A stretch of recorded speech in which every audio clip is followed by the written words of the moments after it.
linked it to the particular customer requirement. Okay. Now you see, so this is showing up here as the kind of linked requirements. So the other thing that Mary needs to do is associate this particular customer requirement to a function, to a project.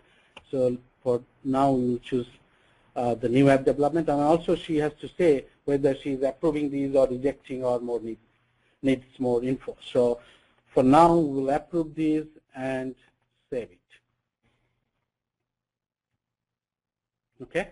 So now Mary is done as per the instruction with this task. So she will now complete the task.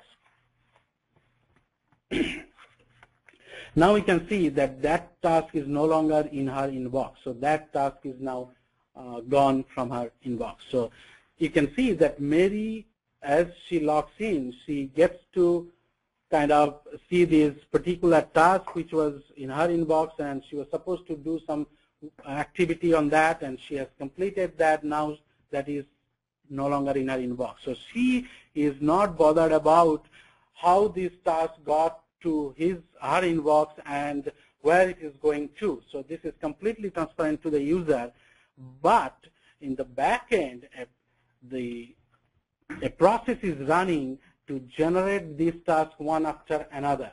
Okay, so for your benefit, let's open up the hood and see how this process is running in the back end. Okay, so let's go to the requirements page and see.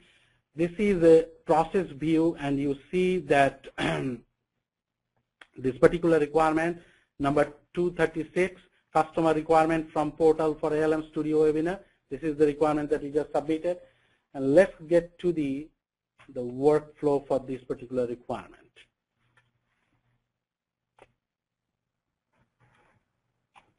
Okay, so let's just make it a bigger slightly.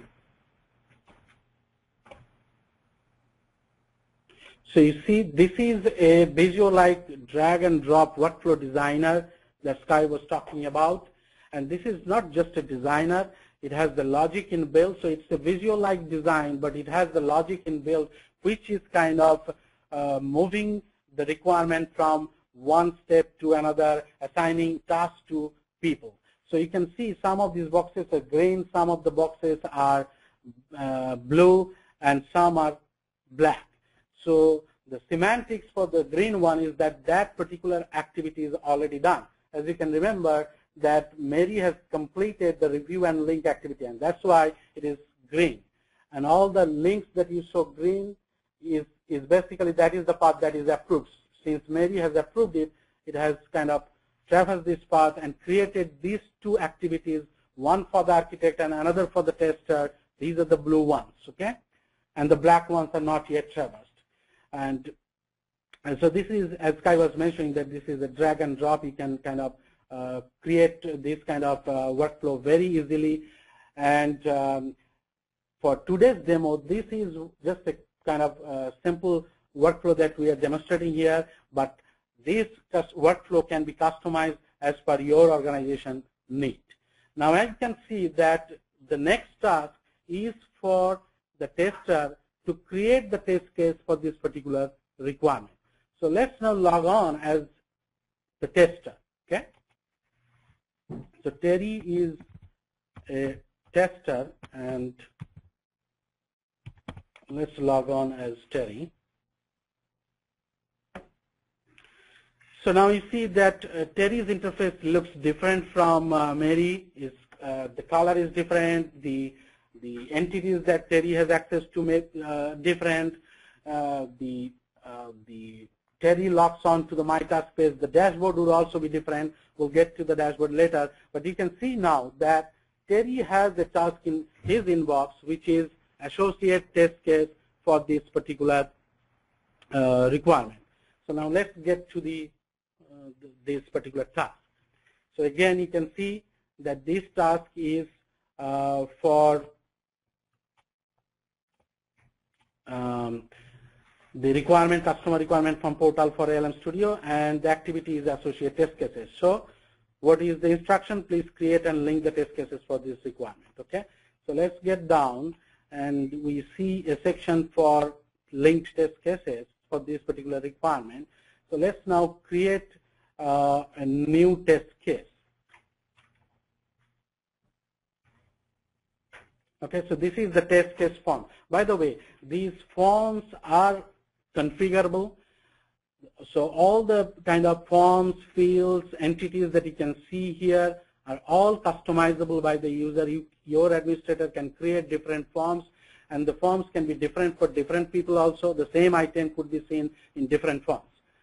So for now, let's put a title for the test case. So let's say test case for customer requirement for ALM Studio webinar. Let's put the author as Terry Tester. Okay. Now let's create the test steps. So create new. So I'll put is step 1 and description 1, and you can also put the expected result. What do you expect? Result 1. Okay. Now let's save this.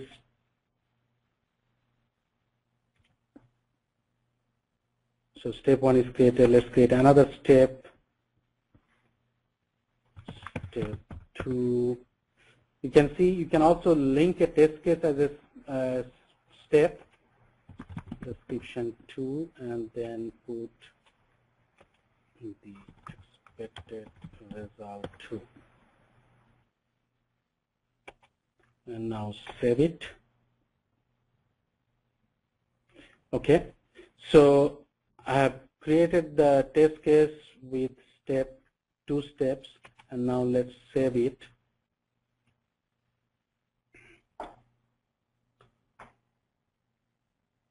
So this should now, so now Terry was supposed to basically link some test cases to this requirement. So he has created a new one, and you can see that this is the 424 test case.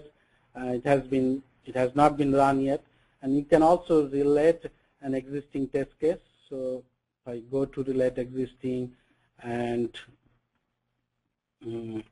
so you see that these are the different test cases.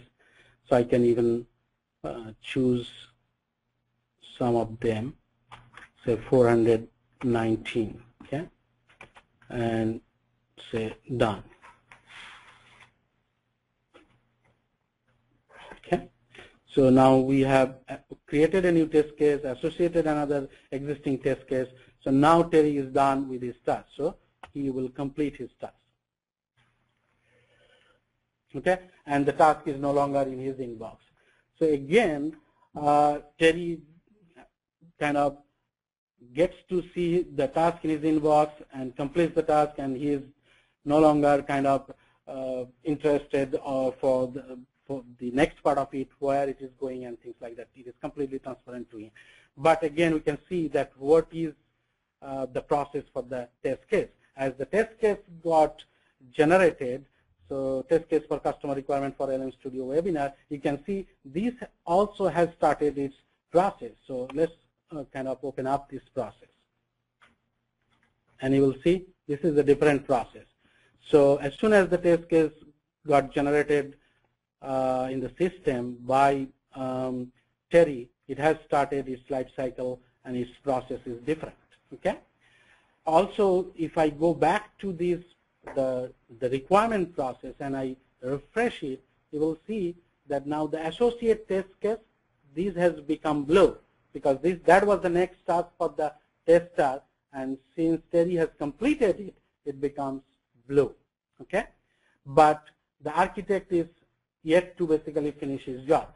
So this process can kind of go on like that. Now the architect can do his part of the job. He can log in and get to see his task, do the kind of design, and the developer can do the development, and then ultimately we can go to test execution.